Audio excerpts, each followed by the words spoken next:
बिस्मिल्लाहिर्रहमानिर्रहीम, अस्सलाम वालेकुम। मैं असदुल्ला खान हूँ। 4-5 बहुत अहम चीज़ों पर इस वीडियो में हम बात करेंगे। सबसे पहले तो 21 अप्रैल को जो ज़िमनी इलेक्शन हुए हैं, उन इलेक्शन के हवाले से नून लीग में दो तरह के बयानिए चल रहे हैं। एक राना सनाउल्लाह साहब कहते हैं कि, बल्कि राना सनाउल्लाह का तो चले बाद में कहूँगा, एक मरीम नवाज़ कहती हैं कि जनाब ये हमारी कारकर्दगी का इलेक्शन था, ये कारकर्दगी का नतीजा मिला है। एक और पार्टी के अंदर बयानिया वो कहते हैं कि नहीं जनाब ये तो बयानिए का वोट मिला है। और राना सनाउल्लाह कहते हैं ना बयानिए का वोट है ना कारकर्दगी का वोट है, बस पीटीआई का वोटर नहीं निकला। आज खुद राना सनाउल्लाह साहब ने मेरे 92 के प्रोग्राम में यह एतराफ़ किया कि पीटीआई का वोटर ना निकलने की वजह से वो जीते हैं, यानी इनका अपना कोई कमाल नहीं है नून लीग का, वो बाहर नहीं निकले पीटीआई वाले इसलिए जीत गए।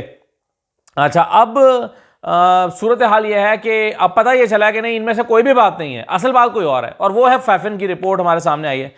फैफिन क्या कह रहा है? वो कह रहे हैं कि जिस ज़िमनी इलेक्शन में टर्नआउट कम रहा, ये तो हमें पता है कि कहीं 14% भी टर्नआउट रहा, पीटीआई का वोटर नहीं निकला, ये एक फैक्टर तो है। लेकिन वो कहता है, फैफिन रिपोर्ट कहती है कि बेज़ाब्तगियां हुई और पंजाब के 2 सूबाई हलकों में आज़ाद मुशाहिदे पर पाबंदियां आयद कर दी गई। 2 हलकों में तो मुशाहिदा करने ही नहीं दिया गया।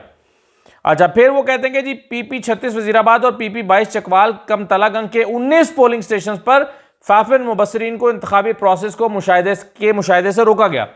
यानी 19 पोलिंग स्टेशन ऐसे थे जहां पर फैफिन के मुबसरीन को नहीं जाने दिया गया।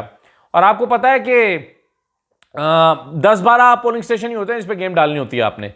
पूरे सारे पोलिंग स्टेशन 250 पोलिंग स्टेशन है तो सब पे गेम नहीं डालनी होती, गेम डालनी होती है आपने वही 10-12-15 पोलिंग स्टेशन पे। तो वो कहते हैं कि जी 19 पोलिंग स्टेशन ऐसे थे जहां पर मुबसरीन को, फैफिन के मुबसरीन को रोका गया मुशाहिदा करने से।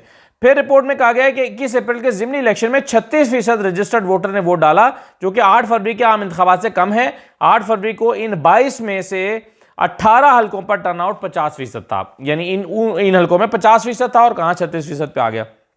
अच्छा, फिर वो कहते हैं, रिपोर्ट कहती है कि ज़िमनी इलेक्शन वाले हलकों में रजिस्टर्ड वोटर्स की तादाद में 75,640 के इजाफे के बावजूद खवातीन की जानिब से डाले गए वोटों में 12%, जबकि मर्द हज़रात की जानिब से डाले गए वोटों में 9% कमी हुई। देखें, जो बाई इलेक्शन, जो 8 फरवरी का इलेक्शन हुआ था ना, उसमें मैंने उस वक्त भी ये कहा था, बार बार कहा था कि 2 लोग मेजर रोल प्ले करेंगे, एक यूथ और पीटीआई की जीत में। मैंने कहा था कि पीटीआई अगर जीतना चाहती है इलेक्शन तो 2 इंपॉर्टेंट रोल प्ले करेंगे, एक यूथ और एक दूसरे खवातीन शहरों की हों या देहात की हों। देहात की खवातीन ने भी निकलकर पीटीआई को वोट किया था उस वक्त। तो जब आपकी खवातीन नहीं निकलेंगी तो ऑब्वियसली टर्नआउट कम होगा और पीटीआई को उसका इंपैक्ट भी आएगा। फिर इसके अलावा वो कहते हैं, जो बहुत इंपॉर्टेंट बातें हैं, वो कहते हैं कि 18% पोलिंग स्टेशन पर प्रिजाइडिंग अफसरान की जानिब से उम्मीदवारों या उनके एजेंट्स को फॉर्म 45 की नकूल नहीं दी गई। 18% पोलिंग स्टेशन पर। अच्छा, और ये इतने ही मैनेज, मैं फिर कहूंगा कि 18% पोलिंग स्टेशन अगर मैनेज हो जाए तो फिर रिजल्ट तो चेंज हो जाते हैं। फिर इस रिपोर्ट में कहा गया कि 34% पोलिंग स्टेशन पर प्रिजाइडिंग अफसरान ने मुबसरीन को फॉर्म 45 की नकूल नहीं दी। 34% मुबसरीन को 45 नहीं मिला। तो यह है जनाब जिन पोलिंग स्टेशन का मुशाहिदा किया गया, इनमें से 35% के बाहर फॉर्म 45 की कॉपी चस्पा नहीं की गई। तो ये हैं जी इलेक्शन कमीशन की कारकर्दगी। जो नताइज 21 तारीख को आए हैं उसका कच्चा चटा तो फैफिन की इस रिपोर्ट ने खोल दिया है। अब आप कहें कि नहीं जी ये बेज़ाब्तगियां हैं, बेज़ाब्तगियां तो 1977 से होती चली आ रही हैं, 70 से होती चली आ रही हैं, बेज़ाब्तगियां तो होती ही रहती हैं। तो ये दलाइल अगर आप दें तो इन दलाइल से इन इलेक्शंस की जो शफाफियत पर उठते सवाल हैं वो हल नहीं हो जाएंगे, उसका जवाब नहीं मिलेगा। अब आ जाइए, एक बहुत मसला पड़ा हुआ है, आज की बड़ी स्टोरी भी है public accounts committee. Public accounts committee के लिए नाम दिया गया पहले शेर अफजल मरवत का। अच्छा, अब शेर अफजल मरवत साहब का नाम दिया गया, नून लीग ने इनकार कर दिया। नून लीग ने ये नहीं कहा कि हम शेर अफजल मरवत को नहीं चाहते। नून लीग ने कहा कि जी ये कोई रूल नहीं है जी कि अपोजिशन को मिले, हुकूमत को भी मिल सकती है। पब्लिक अकाउंट्स कमेटी अपने पास रखने की कोशिश की। अच्छा, अब उसमें तहरीक इंसाफ के अंदर यह मौक़िफ़ था कि भाई कोई संजीदा नाम आना चाहिए, बल्कि नून लीग के अंदर भी यह था कि कोई संजीदा नाम दिया गया होता। मसलन आज राना सनाउल्लाह साहब भी ये कह रहे थे कि देखें जी इन्होंने नाम ही गैर संजीदा दिया है। तो मेरा उनसे सवाल यह था कि नाम का मसला है या पार्टी का मसला है, यानी अगर कोई संजीदा नाम दे दें तो फिर आपका फैसला क्या होगा, ये एक इंपॉर्टेंट क्वेश्चन है। लेकिन बहरहाल आज तहरीक इंसाफ ने खुद ही पहले फैसला किया, साहिबजादा हामिद रजा का नाम चला, और अभी शाम में मैं खबर देख रहा था कि हामिद खान का नाम चला चेयरमैन पब्लिक अकाउंट्स कमेटी के लिए, कि जी अब हामिद खान साहब को कर दिया गया। अच्छा, पहली बात तो यह है कि शेर अफजल मरवत का नाम क्यों तब्दील किया गया, क्या यह बात दुरुस्त है एक पार्टी के अंदर एक सोच मौजूद थी कि ये गैर संजीदा आदमी है। हालांकि शेर अफजल मरवत ने जितनी संजीदगी के साथ कैंपेन की थी वो कहीं से भी गैर संजीदा नहीं लगते। लेकिन असल बात यह है, जो रिपोर्ट हो रहा है वो ये है कि इमरान खान साहब को ये पंजाब की लीडरशिप ने ये कहा और बार बार कहा कि जी तासुर ये मिल रहा है कि सारे ही बड़े ओहदे खैबर पख्तूनख्वा को दे दिए गए और leader of the opposition Khyber Pakhtunkhwa को दे दिया गया है। Leader of the opposition in senate Khyber वो दे दिया गया है शबीर फराज साहब को। फिर पार्टी का चेयरमैन बैरिस्टर गौहर को खैबर पख्तूनख्वा से दे दिया गया है। यानी पार्टी के बड़े बड़े ओहदे वो सारे जो हैं वो दे दिए गए हैं खैबर पख्तूनख्वा को। तो जी पंजाब को क्या दिया जा रहा है? तो एक वजह यह है कि इमरान खान साहब ने इस वजह से नाम को तब्दील करके पंजाब का नाम जो है वो लेकर आए। लेकिन पार्टी क्या शेर अफजल मरवत पर यह इल्ज़ाम लगाना कि उन्होंने सऊदी अरब के ख़िलाफ़ जो बयान दिया उससे बड़ा फ़र्क पड़ा, फिर वो पार्टी डिसिप्लिन की जो बार बार वायलेशन करते हैं, मुख्तलिफ तरह के बयान, कमज़ोर बयान दे देते हैं, उससे पार्टी के अंदर डिसिप्लिन ख़राब होता है, ये एक वजह जो है वो बयान की गई। क्या ये दुरुस्त हैं? तो देखें, मेरा ख्याल है कि ये बुनियादी वजूहात नहीं हो सकती शेर अफजल मरवत का नाम हटाने पर। हाँ, हो सकता है कोई 5-10% इन्होंने भी किरदार, इन वजूहात ने भी किरदार अदा किया हो, लेकिन बुनियादी वजूहात ये नहीं हो सकती। बुनियादी वजह यही है क्योंकि बुनियादी वजह वही है कि जी पंजाब से नाम होना चाहिए, खैबर पख्तूनख्वा में बहुत कुछ चला गया।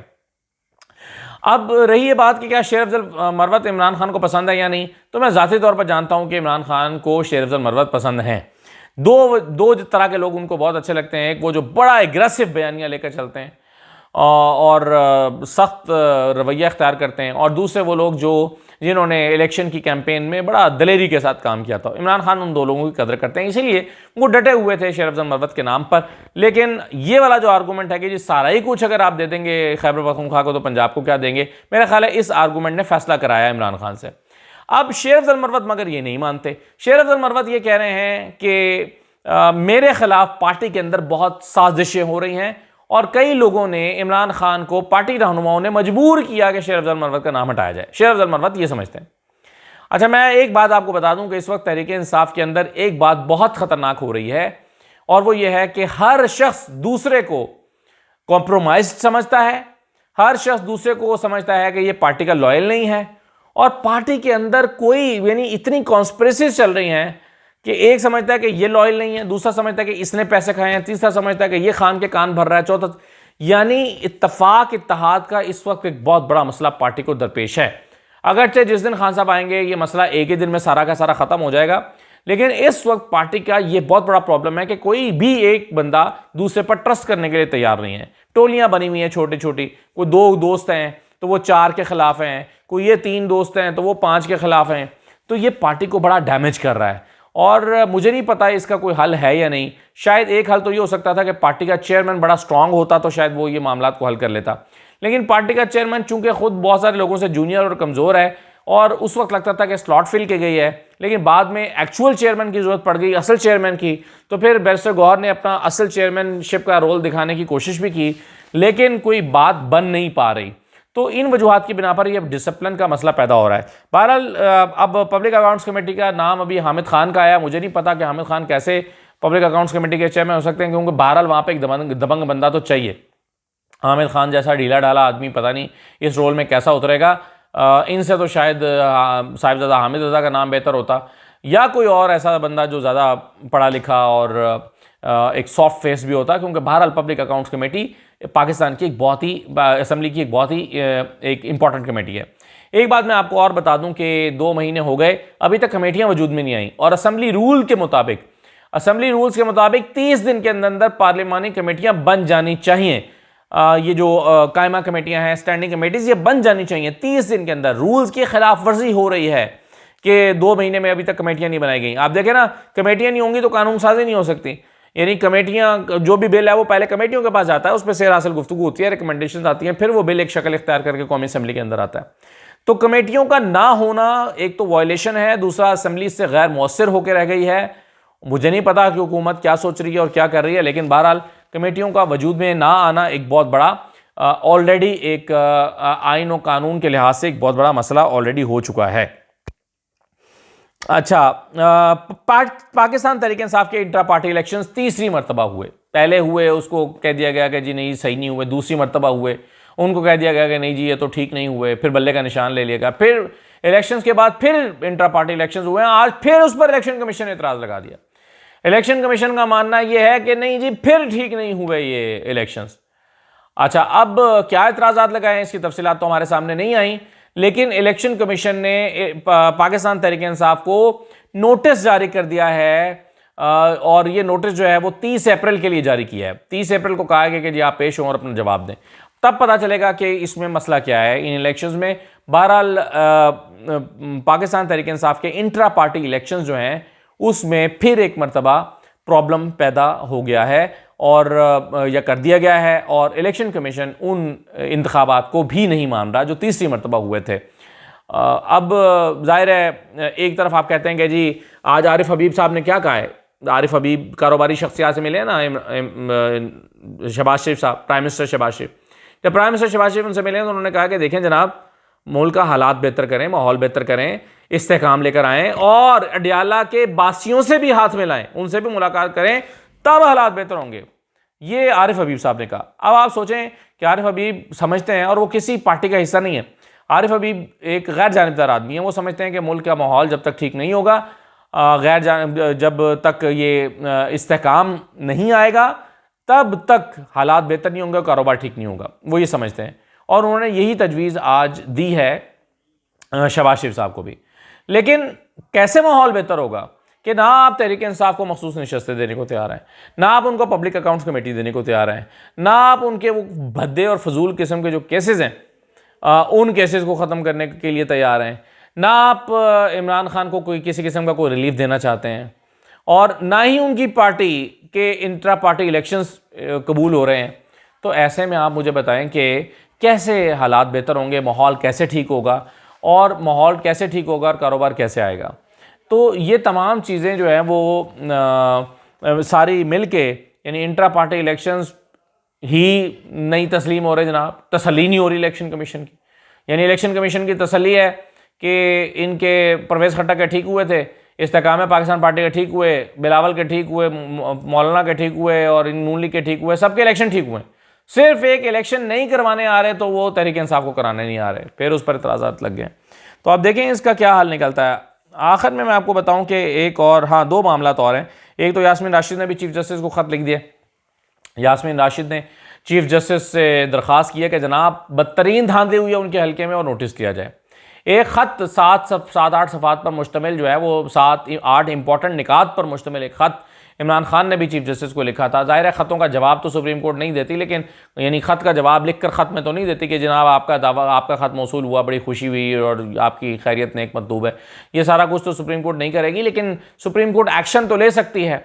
ना वो एक्शन हुआ, ना उसका कोई रद्दमल आया। ऐसा लगता है कि ख़तों को उठाकर दद्दी की टोकरी में डाला जा रहा है, लेकिन फिर भी ख़त लिखे जा रहे हैं। तो यास्मीन राशिद ने जो काजी फैसल साहब को ख़त लिख के बताया कि जनाब तारीख़ी धांधली उनके हल्के में हुई है और नवाज शरीफ नहीं जीते हुए हैं और इस पर आप नोटिस लें। अब कैसे नोटिस लेंगे काजी फैसल साहब मुझे नहीं पता, लेकिन ख़त बहरहाल एक चिट्ठी उनके नाम और चली गई है सुप्रीम कोर्ट में। आखिरी बात इद्दत केस है। ये इद्दत केस जो इमरान खान और बुशरा बीबी के केस में अपील चल रही है, और इसमें आप जानते हैं कि रिजवान अब्बासी साहब जो हैं वो खावर मानिका के वकील हैं, और रिजवान अब्बासी साहब के बारे में आप जानते हैं कि वो 2 मरतबा तो गैर हाजिर रहे, और उसके बाद वो जब आए तो जल्दी चले गए। आज यानी तब भी उस दिन भी आए तो सारा दिन वो आ नहीं पा रहे थे, और उन्होंने कहा कि जी 2 बजे आऊँगा। 2 बजे बड़ी मुश्किल से आए तो फिर जल्दी चले गए। आज सुबह 9 बजे आ गए और कहा कि दोबारा इसको 2 बजे रख लें। 2 बजे फिर वो आए ही नहीं। आज मेरी रिजवान अब्बासी साहब से बात हुई, उन्होंने कहा कि जी मेरी और बड़ी मसरूफियात हैं, और बड़े केसेस हैं, मुझे सारी अदालतों में केसेस में जाना होता है। वो अलग बात है कि आप देखें कि जब अडियाला में केस चल रहा था तो रात 11-11 बजे तक यही रिजवान अब्बासी साहब खड़े होकर दलाइल दे रहे थे, लेकिन अब उनकी मसरूफियात इतनी बढ़ गई हैं कि अब वो इस केस की समाअत में नहीं आ पा रहे। अभी भी वो कहते हैं मुझे 5-6 घंटे मजीद चाहिए आर्गू करने के लिए, हालांकि उसमें क्या आर्गू होने वाला है। तो ये जो केस है इद्दत का, आज इस पर समाअत होनी थी और फिर ये 30 अप्रैल पर चला गया, यानी खींचतान के मई में इसको ले ही गए और मई में ही इसको ले जाना चाहते थे। पहले दिन से वो कहते कि जी इसकी लंबी तारीख दे दें। तो बाकी सारे केसेस बड़े इंपॉर्टेंट हैं, लेकिन ये केस रिजवान अब्बासी साहब का जो है वो इम्पॉर्टेंट नहीं है, क्योंकि इसमें इमरान खान को रिलीफ मिलने का इम्कान है। और जब इमरान खान को सज़ा होनी थी तो रिजवान अब्बासी साहब रात 11-11 बजे तक खड़े होकर अडयाला में दलाइल दे रहे थे। तो अल्लाह हाफिज़ है जी, पाकिस्तान का भी, अदालती निज़ाम का भी। इजाज़त दीजिए।